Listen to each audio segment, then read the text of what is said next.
rapporteur général, la parole est à Monsieur Joël Giraud pour le groupe radical républicain démocrate et progressiste pour 10 minutes.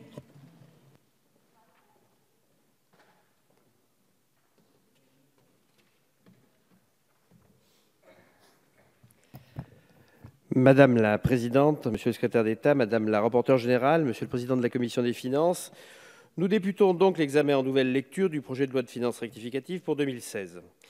D'abord, ce texte confirme que les économies prévues dans le cadre du plan triennal d'économie 2015-2017 ont bien été réalisées. Par rapport à l'évolution tendancielle de la dépense, elle s'élève en 2016 pour l'État et ses opérateurs à 7 milliards d'euros.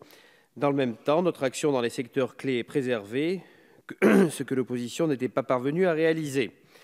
Nous retenons tout particulièrement les réformes engagées sur les dépenses d'intervention, la limitation globale des dépenses des agences, la réduction des effectifs dans les ministères non prioritaires et la participation des collectivités territoriales à l'effort de redressement, laquelle sera revue à la baisse pour 2017.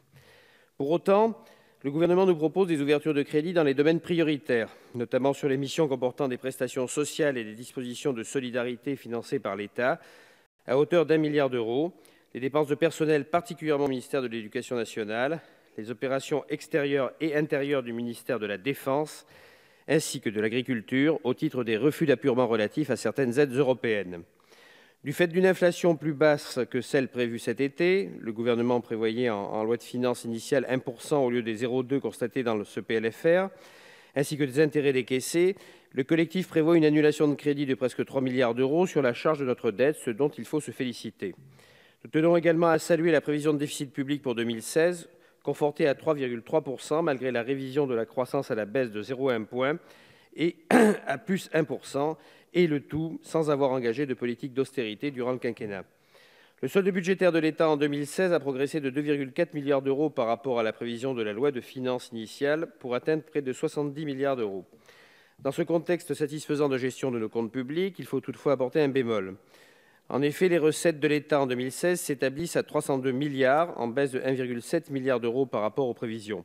Cela est dû en partie à l'allègement drastique de l'impôt sur les sociétés, en baisse de 2,5 milliards, décidé par notre majorité pour relancer l'économie et l'emploi. J'en viens aux mesures fiscales du collectif. La majorité a décuplé les moyens accordés à la lutte contre la fraude fiscale, puisque plus de 70 mesures ont été adoptées, ce qui a contribué à des résultats en forte hausse.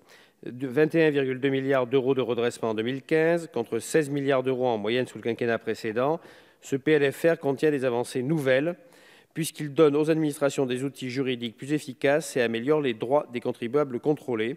La notion de bien professionnel est mieux définie, afin de lutter contre l'optimisation abusive sur l'ISF. Enfin, les pénalités fiscales en cas de dissimulation d'un compte à l'étranger sont renforcées. Comme je l'ai rappelé en commission des finances le 23 novembre, nous regrettons toutefois que notre majorité n'ait pas mieux cerné les États et territoires non coopératifs afin de leur appliquer notre arsenal dissuasif en matière d'abus. Il va sans dire que nous soutenons le gouvernement dans sa décision de maintenir en 2017 le Panama dans la liste des États et territoires non coopératifs et de ne pas reproduire ainsi le scénario de début de quinquennat qui avait vu Bercy retirer Jersey et les Bermudes de la liste après seulement 6 mois de présence. Nous regrettons cependant qu'il ait fallu attendre avril 2016 pour que Panama y figure. Nous remarquons en outre que la liste française ne comporte que 8 pays, alors que la liste dite Moscovici, qui se base pour l'Europe sur les évaluations strictement identiques, en compte 30. La création du compte PME Innovation incitera les entrepreneurs à réinvestir le produit de la vente de leurs titres de société dans des jeunes PME ou des entreprises innovantes et à les accompagner en apportant leurs capitaux, leur expérience d'entrepreneur et leur réseau. Dans le secteur de la culture, la réforme du dispositif Malraux donnera plus de souplesse à la réalisation de travaux de restauration et ouvrira le bénéfice de la réduction d'impôt à tous les locaux destinés, après travaux, à l'habitation. En matière environnementale, la poursuite de la trajectoire de la composante déchets de la taxe générale sur les activités polluantes accompagnera la mise en œuvre des objectifs de la loi relative à la transition énergétique pour la croissance verte. Enfin, nous saluons la création d'un fonds d'urgence de 200 millions d'euros en faveur des départements pour assurer les dépenses sociales qui leur sont imparties. En première lecture, le groupe des RDP a fait adopter des amendements auxquels il tient particulièrement. Le premier concerne le régime du micro-BA, afin qu'il ne soit pas préjudiciable aux exploitations agricoles fragiles qui se trouvent dans les zones défavorisées, zones de montagne et zones défavorisées simples, pour lesquelles les exploitants perçoivent des indemnités compensatoires de handicap naturel.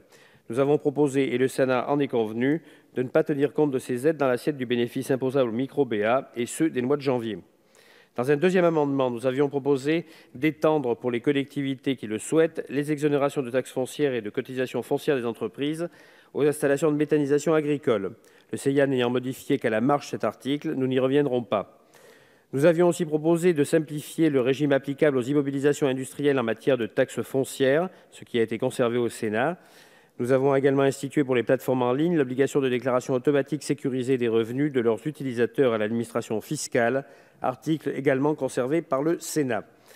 Le Sénat a également maintenu une plus juste répartition territoriale de la cotisation sur la valeur ajoutée des entreprises, la CVAE, entre activités de siège et unités de production, demandée avec certains de nos collègues du groupe socialiste, afin d'améliorer le rendement de l'impôt au profit des territoires industriels. Nous nous en félicitons. Il s'agit d'une disposition à laquelle nous tenons particulièrement, au cas où il viendrait à certains l'idée de ne pas la conserver, puisque je lis cela dans la gazette.fr du jour.